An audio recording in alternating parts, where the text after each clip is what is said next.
cidadania, educação, comunidade, saúde, comunicação, universidade, cultura, debate. Cidadania em Debate. Boa noite. Começa agora o Cidadania em Debate, um programa do Sindicato dos Servidores Públicos do Ensino Superior de Blumenau. Este é um espaço que trata questões de interesse dos trabalhadores do Vale do Itajaí. E no programa de hoje vamos falar sobre terrorismo e imigração, dois assuntos que de forma direta atingem os Estados Unidos e os países europeus e indiretamente alcançam a nós, trabalhadores e estudantes brasileiros, que estamos longe das ações terroristas, mas nem tão longe capazes de ficar isolados dessas questões globalizadas. Vale lembrar, neste momento, que o assunto imigração nos países ditos de primeiro mundo sempre esteve em discussão. Porém, são as ações terroristas em lugares movimentados da Europa e o atentado às Torres Gêmeas em Nova York e ao Pentágono na Virgínia, no dia 11 de setembro de 2001, que quase fecham as portas para a entrada de imigrante. E isso causa problemas principalmente para estudantes e trabalhadores interessados em intercâmbios e qualificação no exterior. As dificuldades estão em países como os Estados Unidos, Espanha, Inglaterra, França e Itália. Mas isso não significa que não dá para estudar ou trabalhar nesses países. Apenas a burocracia e a fiscalização em nome da segurança aumentaram. Mesmo assim, o intercâmbio universitário continua. Para debater essas questões relacionadas à imigração e as dificuldades a partir do 11 de setembro, que o nosso convidado é o professor e coordenador de Relações Internacionais da FURB, Mohamed Amal.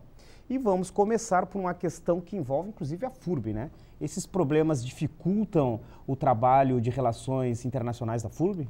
Boa noite, professor. Boa noite, primeiro, Carlos. É um prazer estar aqui para poder contribuir com a discussão sobre um tema importante que deve realmente preocupar a comunidade acadêmica de maneira mais próxima.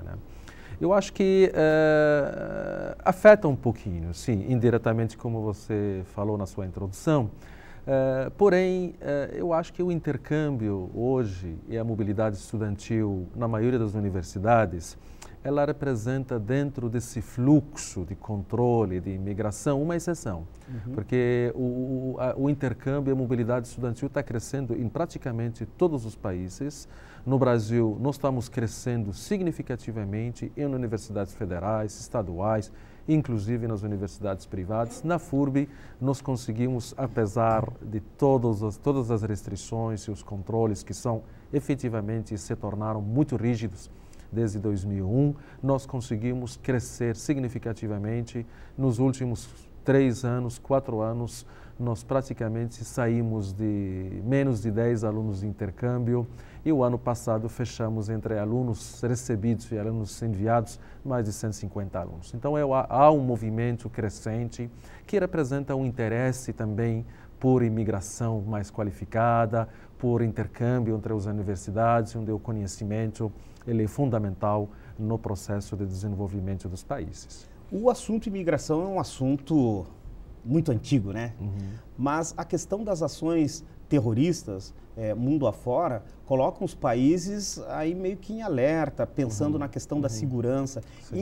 Até que ponto essas ações terroristas dificultam o processo da imigração? Sim, eu acho que o 2001 foi um divisor de água na história do tratamento da imigração em si. Antes de 2001, nós conseguimos observar um fenômeno bastante agudo e permanente, consistente, que é o fenômeno da globalização, que é um fenômeno onde os países se integram a nível comercial, econômico, de fluxos de capitais, mas também surgiu um fenômeno dentro da globalização que é caracterizado pela mobilidade de mão de obra, uma mobilidade global que, inclusive, durante todos os anos 90, essa mobilidade intensa de mão de obra no mundo inteiro conseguiu manter os salários baixos e conseguiu reduzir o efeito inflacionário da explosão da demanda na maioria dos países. Então, a imigração, de uma certa maneira, tem um papel de uma certa maneira, de estabelecer equilíbrios dos preços e equilíbrios conjunturais na economia mundial.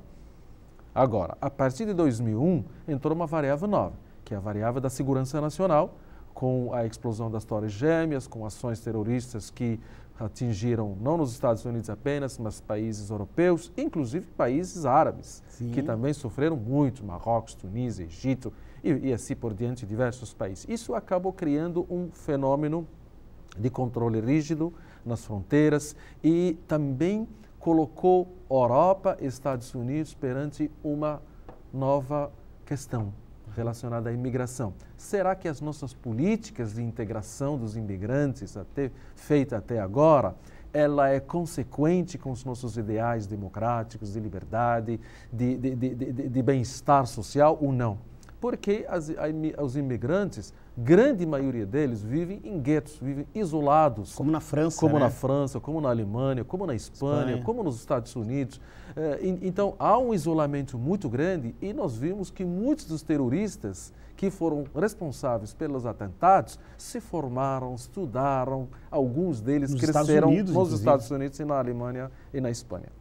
Então, essa questão da imigração é um assunto vasto e nós temos estudantes pensando em se qualificar fora do Brasil. Sim. E alguns trabalhadores que pensam em ir para países ditos do primeiro mundo. Sim, né? Sim. Mas esse medo, esse temor do terror, essa questão da segurança muda a estratégia de política dos americanos principalmente, né? Eu acho que o termo estratégia é um pouco forte demais, no meu ponto de vista. Tá? Eu acho que não muda a estratégia. Eu acho que ainda a Europa e os Estados Unidos ainda não têm uma estratégia de imigração. Eles tinham uma estratégia nos anos 60, nos anos 70, um pouco nos anos 80. Mas a partir dos anos 90 para cá, o cenário da economia global está mudando. Os países emergentes se tornaram mais dinâmicos. Os países emergentes, a partir de 2006, 2007, enfrentaram a crise de maneira diferente. Já tem gente querendo ir para a China, né? Tem gente querendo vir para a China. Tanto que Obama falou o seguinte: pelo amor de Deus, eu não posso imaginar que um dia quem descobrirá o Google seria um chinês na China, não um chinês numa universidade americana. Então eu acho que hoje o mundo enfrenta um problema sério, que é um problema que é a falta justamente de uma estratégia de imigração. Vale lembrar que quando falamos de uma estratégia de imigração, nós não estamos falando da administração do fluxo de pessoas vindo para o país. Nós estamos falando disso, mas estamos também falando da integração dessas pessoas dentro das sociedades europeias e americanas, de como que essas pessoas possam contribuir para essas sociedades e se tornarem cidadãos dentro de sociedades democráticas e livres. Então, eu acho que nós temos hoje um problema sério, que é a falta de uma estratégia clara e bem traçada, desenhada para atender as expectativas de crescimento econômico dos países europeus e do mundo de modo geral, né? Não é apenas os Estados Unidos e a Europa. O Brasil começa a pensar nessa questão da imigração, principalmente de uma mão de obra qualificada, né? Sim. Isso é sinal da melhoria econômica do Brasil? Eu acho que é da maturidade da economia brasileira. Eu acho que o Brasil, eu diria, desde o início dos anos 90, ele entrou em um processo de modernização bastante positivo. As nossas universidades começaram a ser universidades respeitadas, de qualidade. Nós começamos a criar regras de funcionamento da economia da sociedade que são mais próximas de sociedades democráticas, sociedades abertas, transparentes. E óbvio que isso gerou uma situação nova no nosso cenário da produção, no nosso cenário econômico puro.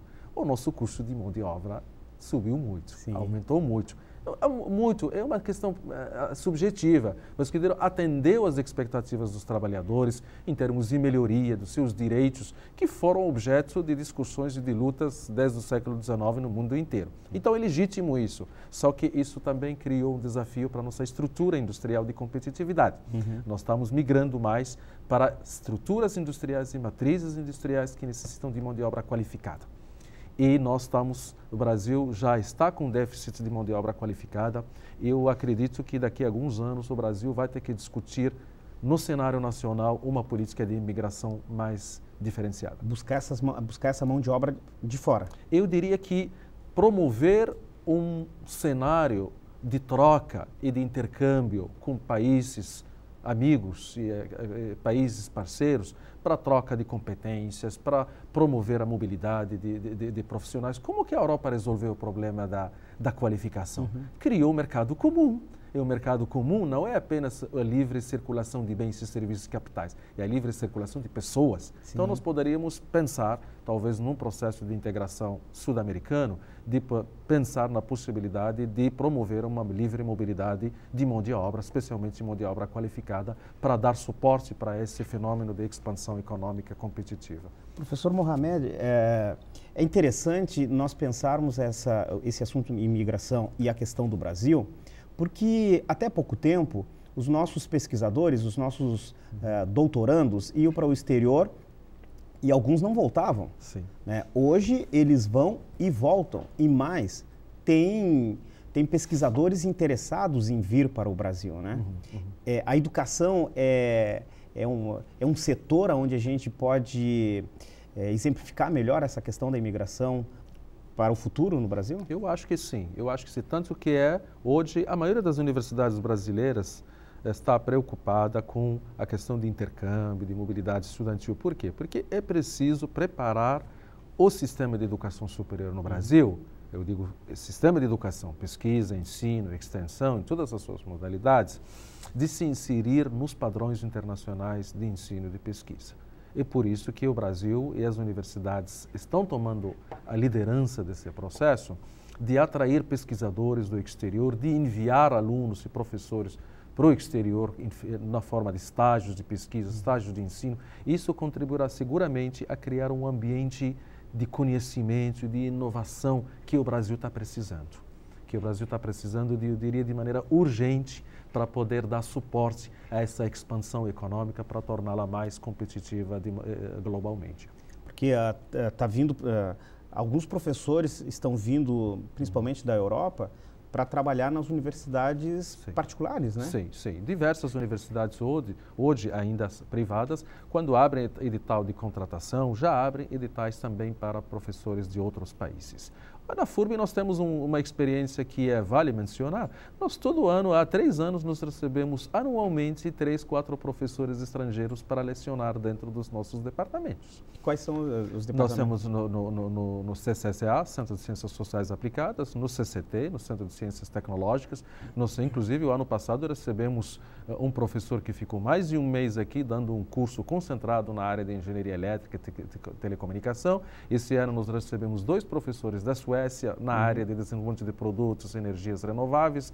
E esse ano, em junho, nós recebemos uma professora espanhola e um professor sueco que vão trabalhar sobre os mestrados de administração e doutorado em contabilidade e assim por diante. Então, nós estamos inseridos num processo no qual nós queríamos preparar a universidade para ela fazer a parte da imigração de mão dupla, não apenas de mão única. Eu acho que, da mesma maneira que os brasileiros foram para os Estados Unidos, foram para a Europa, foram para o Japão para melhorar a sua qualificação, daqui a pouco o Brasil, para ele alcançar a maturidade necessária, vai ter que começar a mandar pesquisadores no exterior e receber pesquisadores e professores de ensino superior, justamente para mostrar que o Brasil atingiu a maturidade científica e intelectual que ele realmente trabalhou tanto durante 60 e poucos anos. Nós estamos hoje conversando com o professor e coordenador de Relações Internacionais, professor Mohamed Amal. Estamos falando sobre terrorismo e imigração. A gente já volta para continuar esse assunto.